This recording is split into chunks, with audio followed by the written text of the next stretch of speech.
$1,200 a month.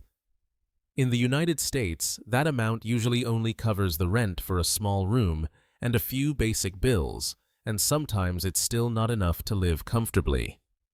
Many people do everything right, yet still have to calculate every small expense at the end of the month. But in the 5 countries featured in this video, that same $1,200 creates a completely different life. You can live in a decent home, even a small villa with a yard or near the beach, have a housekeeper. Come a few days a week, have someone cook your meals by the hour, and still have money left to eat out, socialize, and enjoy life.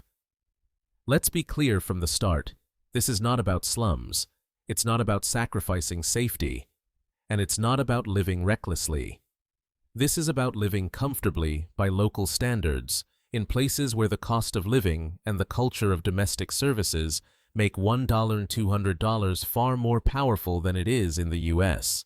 In this video, we'll walk through a real day in the life in each country, break down the monthly costs to add up clearly to $1,200, and also talk honestly about the downsides you need to know before making any decision.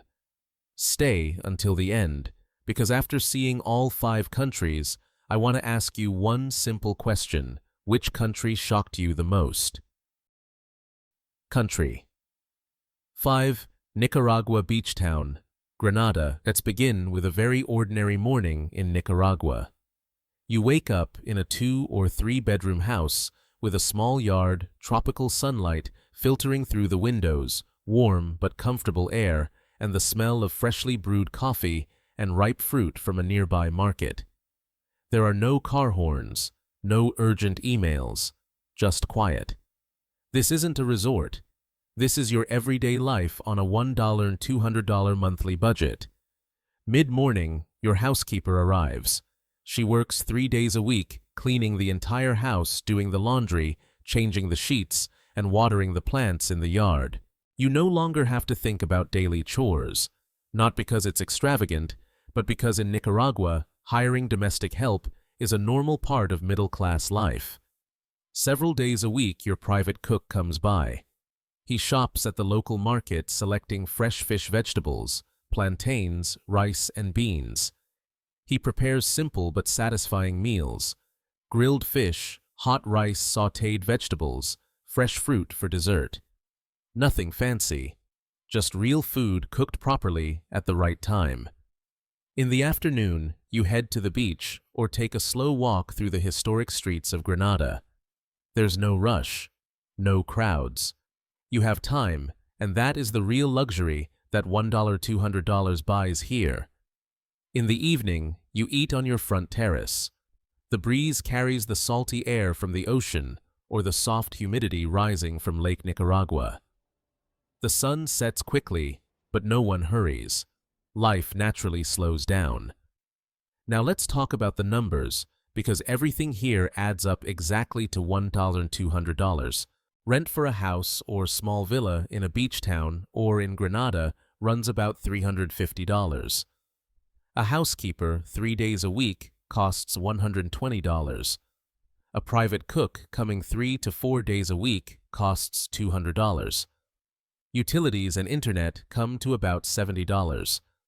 Groceries and household supplies you buy yourself cost $150. Eating out, coffee, drinks, and light entertainment add up to $200.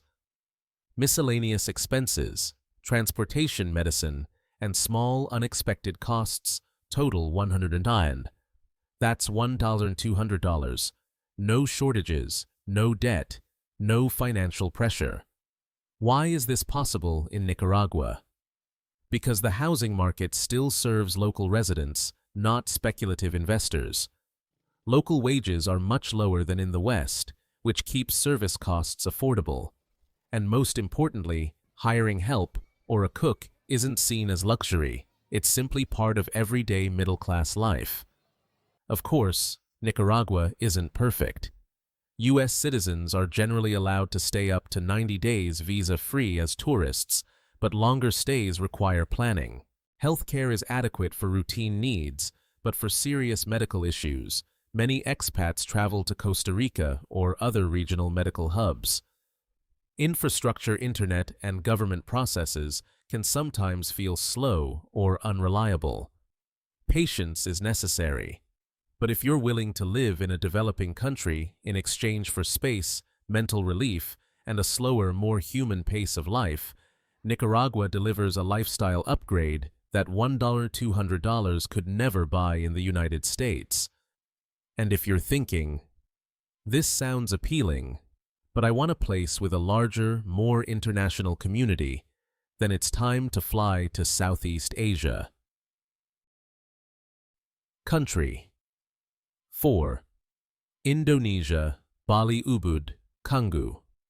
In Bali, mornings don't begin with traffic noise or urgent alarms.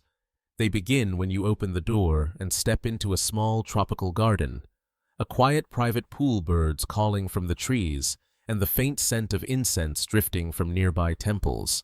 The air is warm and humid, but in a way that feels calm rather than oppressive.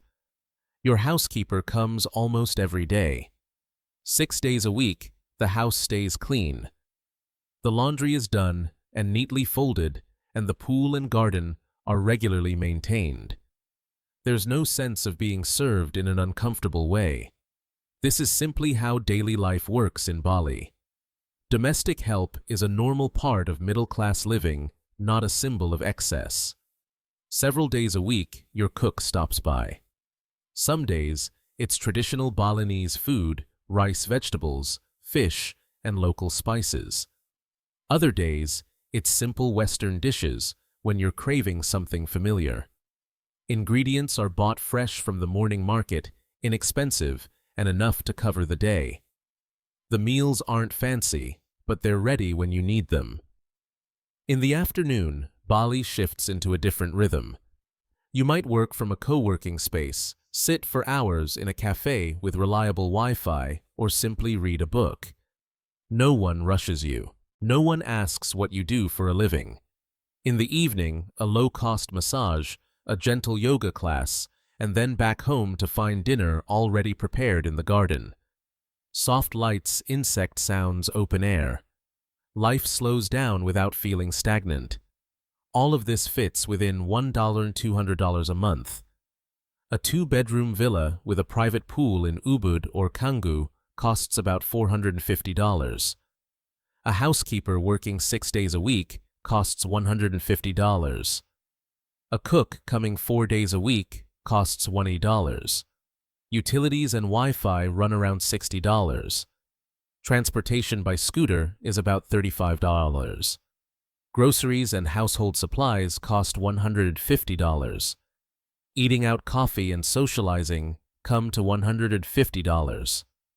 Yoga gym memberships and wellness activities cost $60. Miscellaneous expenses add up to $25. That is $1,200 total. No cutting corners, no temporary compromises. Bali makes this possible because there is an established ecosystem of long-term living services for both locals and foreigners. Housekeeping, cooking, grocery shopping, and home care are common stable jobs and are seen as respectable work. The income gap between Western countries and Indonesia dramatically increases your purchasing power without creating social discomfort. Of course, Bali isn't perfect.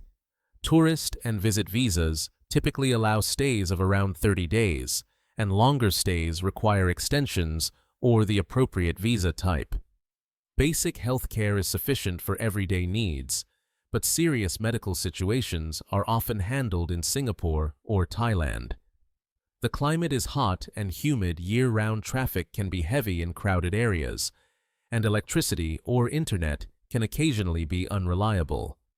Still, for those who can accept tropical weather, distance from home, and a certain level of inconvenience, Bali offers something $1-200 could never buy in the United States: private space, time for yourself, and a far lighter mental load.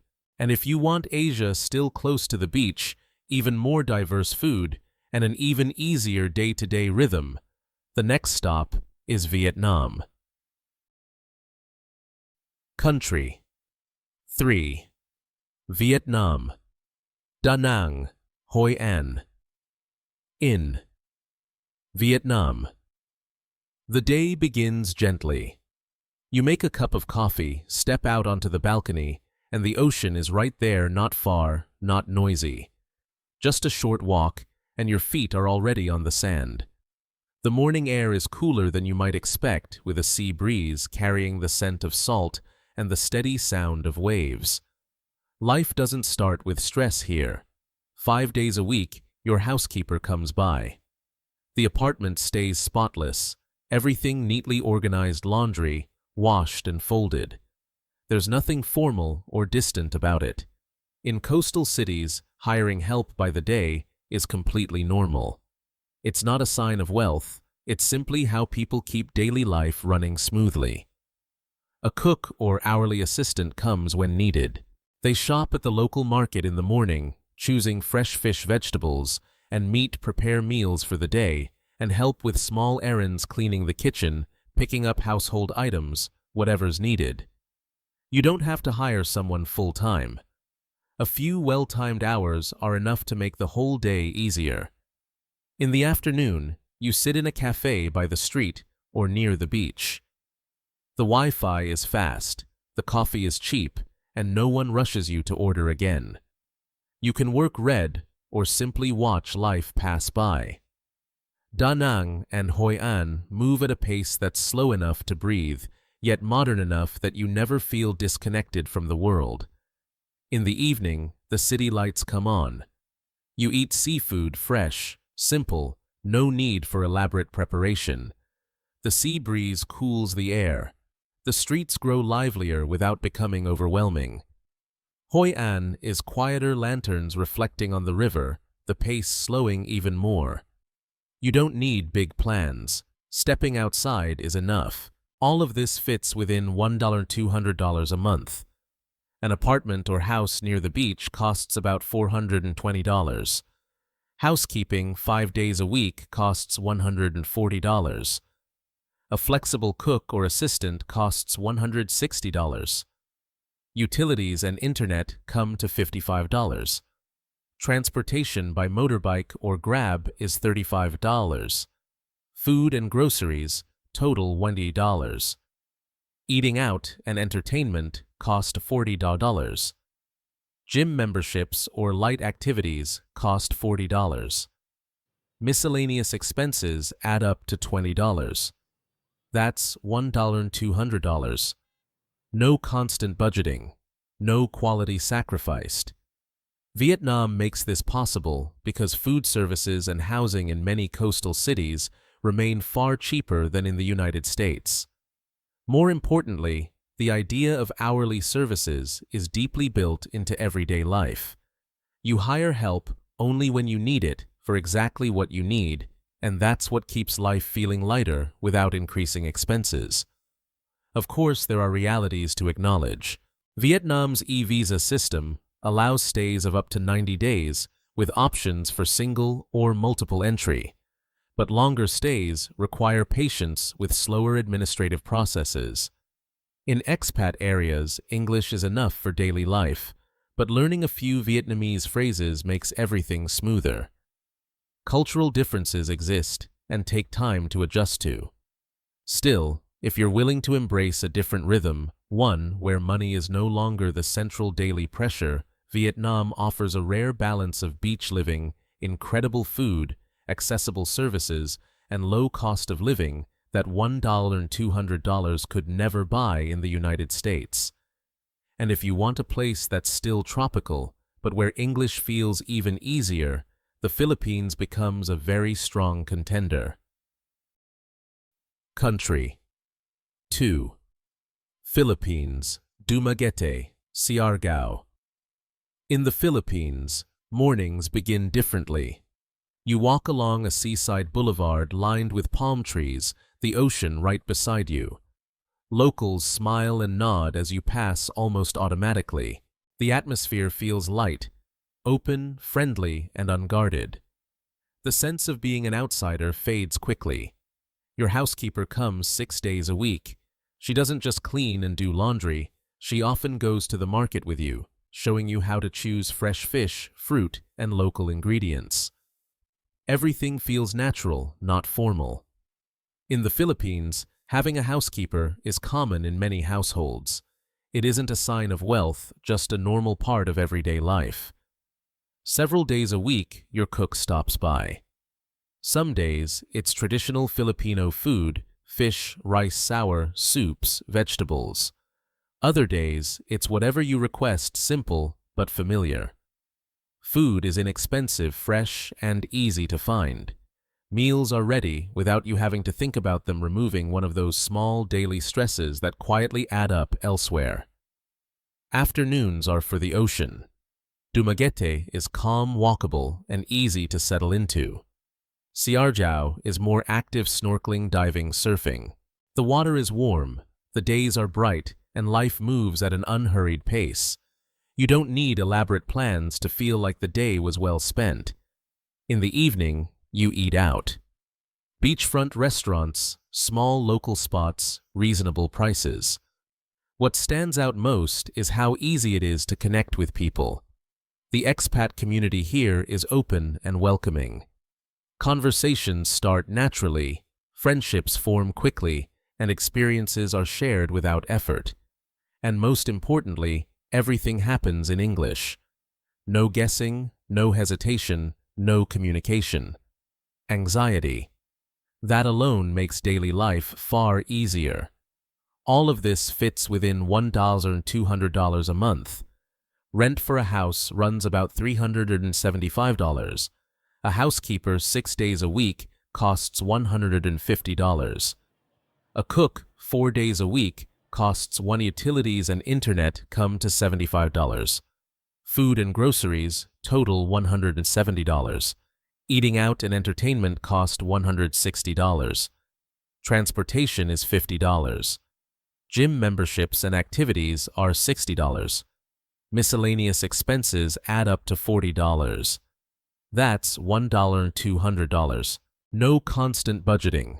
No sacrifices in comfort. The Philippines works so well for two main reasons. First, English is widely spoken in government offices, healthcare, and daily life. This removes one of the biggest stresses of living abroad: language barriers. Second, domestic services are a normal part of life, and labor costs are low by Western standards, while still providing stable, respected work locally. Of course, the Philippines isn't perfect. Many nationalities, including Americans, receive an initial 30-day visa-free stay with a relatively flexible extension process, but long-term stays require attention to paperwork. The country has a rainy and typhoon season, so choosing the right location and being mentally prepared is important. Infrastructure outside major cities can feel rough with occasional power or transport issues. Still, if you value warmth, easy communication, tropical beaches, and an open community, the Philippines offers a rare sense of ease, especially for those living abroad for the first time. And if you're thinking, but I want something that feels European, deep history, wine, old architecture while still costing more, like Asia, Georgia is the unexpected twist coming next. Country: Georgia. Tbilisi, Batumi. Wine country. Georgia doesn't open with tropical beaches. It opens with ancient stone-weathered wood, wine, and mountains. Mornings in Tbilisi begin in the old town. You sit in a small cafe with a warm cheese-filled pastry and a strong coffee, wooden balconies overhead, vines climbing the walls. Look up and the mountains wrap around the city like a natural barrier. It feels distinctly European, but without the prices or the pretension. 4 days a week, your housekeeper comes by. The home stays tidy, clothes are washed and smell fresh.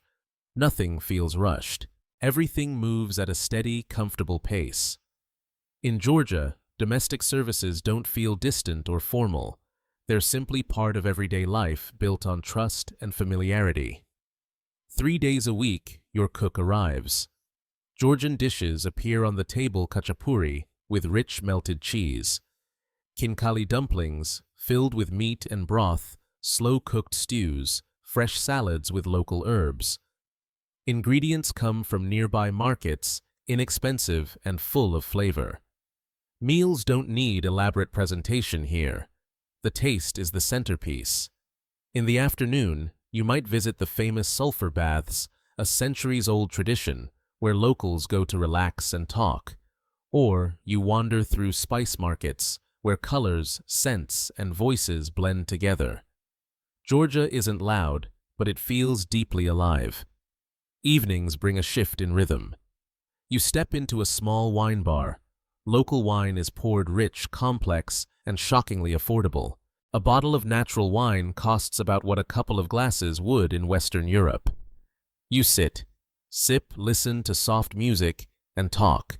No one rushes you. In Georgia, time feels more abundant than money. All of this fits within $100–200 a month.